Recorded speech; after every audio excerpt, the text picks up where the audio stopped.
Ini orang sekarang, sholat sudah tuntas. Dalam sholat minta, Rabbik firli, warhamni, wajburni, sampai minta ke-7 sampai 8 permintaan. Sujud minta lagi, berdiri minta lagi, ruku minta lagi. Bahkan setelah sholat pun masih minta. Ya Allah, mohon berikan saya rizki. Tadi yang dalam sholat apa? Yang tadi warzukni. Warzukni itu berikan saya rizki. Selesai sholat masih minta juga, tapi belum terkabulkan juga. Nabi Zakaria minta berdoa dalam sholat. Sholat belum selesai dikabulkan. Ada orang sekarang minta, maaf, sudah selesai sholat belum dikabulkan juga. Apa yang salah?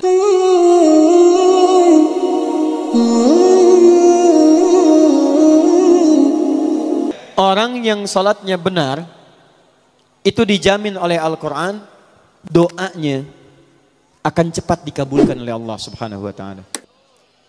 Sudah, tidak cukup dengan amin, lihat dulu. Ibu anaknya mau sekolah, berdoa. Ada yang mau menikah, berdoa. Ada yang cari kerja, berdoa. Awas, awas. Kalau Anda tiap hari menunaikan sholat, tapi doanya telat terjawab, maka ada yang harus dicek dalam sholatnya. Karena orang yang sholatnya benar, itu Masya Allah, mohon maaf, jangankan doa biasa.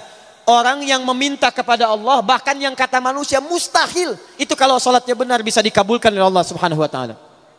Dalilnya Quran surah ketiga Ali Imran ayat 38 sampai 39, paling kanan sebelah atas. Saya agak cepat.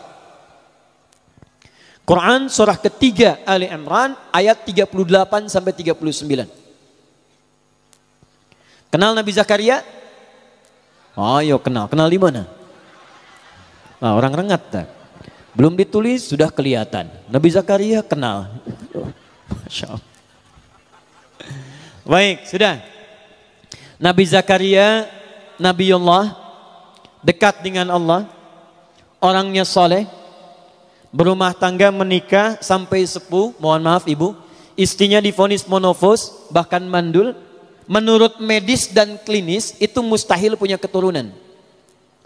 Tapi apa yang dilakukan Nabi Zakaria? Melihat Sayyidah Maryam alaihissalam banyak beribadah di mihrab dekat dengan Allah. Lantas beliau berinisiatif untuk sholat di mihrab itu. Perhatikan, sholat. Dalam sholatnya memohon kepada Allah. Di mihrab sholat, minta kepada Allah. Nanti kita akan lihat. Apa yang terjadi? Kita baca ayatnya. Hunalika da'a Zakaria Rabbah. Di mihrab itulah Nabi Zakaria berdoa kepada Allah Rabbnya. Qala Rabbi habli min ladunka dzurriyyatan thayyibah. Ia memohon, ya Allah, mereka mengatakan manusia saya tidak akan mungkin punya keturunan. Mereka katakan saya sudah sepuh, fisik saya sudah letih, rambut saya memutih, dan istri saya divonis secara medis sudah tidak mungkin punya keturunan, monofos dan mandul.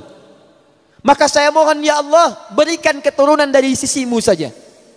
Ini awas, ini rumus dalam Quran. Kalau bapak ibu nanti mendapatkan gambaran dari manusia, ada tetangga, ada dokter, ada macam-macam mengatakan ini mustahil pak, ini nggak bisa bu, maka tafsir dari ayat ini ingin mengatakan kalau manusia sudah mengatakan terbatas, tidak bisa, maka tinggalkan pendapat manusia, minta kepada Allah Subhanahu wa Ta'ala. Bagaimana cara mintanya? Lihat Nabi Zakaria. Qala Rabbi habli min ladunka dzurriyyatan thayyibah innaka sami'ud du'a. Ya Allah, manusia mengatakan saya nggak mungkin punya keturunan. Saya mohon darimu saja ya Allah, yang tidak punya batas dalam kuasa. Engkau pasti mendengar doa saya. Kalau pada yang maha mendengar saja tidak dikabulkan, kepada siapa lagi saya mesti minta? Nah, yang paling menarik, Nabi Zakaria itu mintanya dalam keadaan apa? Apakah sedang duduk? Apakah sedang makan? Apakah sedang tiduran? Lihat ayat 39-nya. Begitu selesai berdoa, perhatikan, selesai berdoa, tiba-tiba turun malaikat. Fanadathul malaika wa huwa qaimun yusalli fil mihrab. Tiba-tiba turun malaikat menyampaikan kepada beliau, annallaha yubashshiruka bi Yahya. Jadi baru selesai berdoa, turun malaikat, hei Yahya, hei Zakaria, kamu dapat kabar gembira dari Allah, kamu akan punya keturunan. Bahkan langsung namanya dari Allah, Yahya.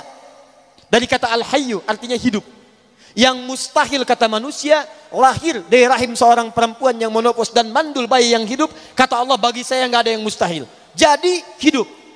Kapan dia berdoanya? Wa huwa qaimun yusalli fil mihrab. Ternyata beliau berdoanya masih berdiri dalam sholatnya. Nabi Zakaria sholat, Bu. Berdoa kepada Allah. Sholatnya belum tuntas. Perhatikan dahsyatnya. Sholatnya belum selesai, doanya sudah dikabulkan. Belum selesai sholatnya, kata Quran, qaimun yusalli. Beliau masih berdiri dalam sholatnya. Sholatnya belum tuntas. Minta kepada Allah dalam sholat. Sholatnya belum salam, belum selesai. Baru selesai berdoa, langsung dikabulkan. Ini orang sekarang. Sholat sudah tuntas. Dalam sholat minta, Rabbik firli, warhamni, wajburni. Sampai minta ke-7 sampai 8 permintaan. Sujud minta lagi. Berdiri minta lagi. Ruku minta lagi. Bahkan setelah sholat pun masih minta. Ya Allah, mohon berikan saya rizki. Tadi yang dalam sholat apa? Yang tadi warzukni. Warzukni itu berikan saya rizki. Selesai sholat masih minta juga. Tapi belum terkabulkan juga. Nabi Zakaria minta berdoa dalam sholat. Sholat belum selesai dikabulkan. Ada orang sekarang minta, maaf, sudah selesai sholat belum dikabulkan juga. Apa yang salah dalam sholatnya? Itu yang nanti kita akan lihat. Awas, hati-hati. Nanti saya tunjukkan beberapa dalil, bahkan dalam hadis, bila seseorang benar dalam menunaikan salatnya, bahkan Masya Allah, hal yang menurut manusia mustahil pun, itu bisa terkabulkan di sisi Allah Subhanahu Wa Taala. Makanya Bapak Ibu silahkan cek, Nabi Muhammad SAW dalam salatnya, beliau meminta berdoa kepada Allah. Para ulama-ulama kita yang soleh, bahkan maaf Bu ya, Pak, ada ulama mau berjihad, salat pertama kali dilakukan. Ada yang mau nulis kitab, itu sholat dulu. Sholat. Begitu sholat dikerjakan, semuanya mudah. Itu yang menaklukkan Jakarta dari Portugis. Di Jakarta dulu, itu namanya bukan Jakarta, Sunda Kelapa. Berdekatan dengan Banten. Dikuasai oleh Portugis. Datang ke Indonesia, ke Nusantara lewat Malaka, Selat Malaka tahun 1511. Menguasai wilayahnya wilayah Portugis, wilayah Sunda Kelapa. Siapa yang membebaskan itu? Namanya Fatahillah. Dikenal dengan Faletehan. Itu menantu Sunan Gunung Jati, menikah dengan anak keduanya perempuan. Anak pertama namanya Muhammad, anak keduanya perempuan menikah dengan Fathullah atau Fatahillah. Datang kemudian ditugaskan untuk membebaskan Sunda Kelapa. Sebelum berangkat, sholat, wudu, minta kepada Allah. Begitu berangkat dimudahkan oleh Allah Subhanahu Wa Taala. Wa ma ramaita idh ramaita. Bukan panah yang kau lemparkan, tapi Allah yang memberikan kemudahan-kemudahan dalam semua itu. Berhasil dibebaskan di bulan Ramadan, tanggal 22 Ramadan tahun 933 Hijrah. Bertepatan dengan 22 Juni 1527. Begitu dibebaskan, karena tahu yang membantunya Allah, maka diganti nama Sunda Kelapa menjadi nama yang ditetapkan dalam Al-Quran. Surah ke-48 ayat pertama. Inna fatahna laka fatham mubina. Fatham mubina dalam bahasa lokal disebut dengan Jayakarta, disingkat Jakarta. Sampai sekarang ulang tahun Jakarta 22 Juni. Siapa itu Fathullah? Menantu Sunan Gunung Jati. Siapa Sunan Gunung Jati? Namanya Syarif Abdullah. Siapa Syarif Abdullah? Anaknya Syarif Abdullah. Siapa Syarif Hidayatullah? Syarif Hidayatullah anaknya Syarif Abdullah. Syarif Abdullah anaknya Ahmad Jumadil Kubra. Siapa Syekh Ahmad Jumadil Kubra? Satu di antara 9 wali yang pernah menyampaikan risalah dakwah di Nusantara.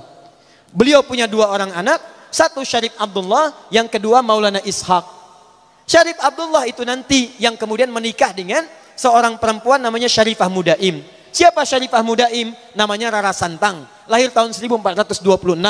Dia punya kakak namanya Walang Sungsang, ganti nama jadi Abdullah Iman, lahir tahun 1423. Siapa bapaknya? Bapaknya namanya Prabu Siliwangi.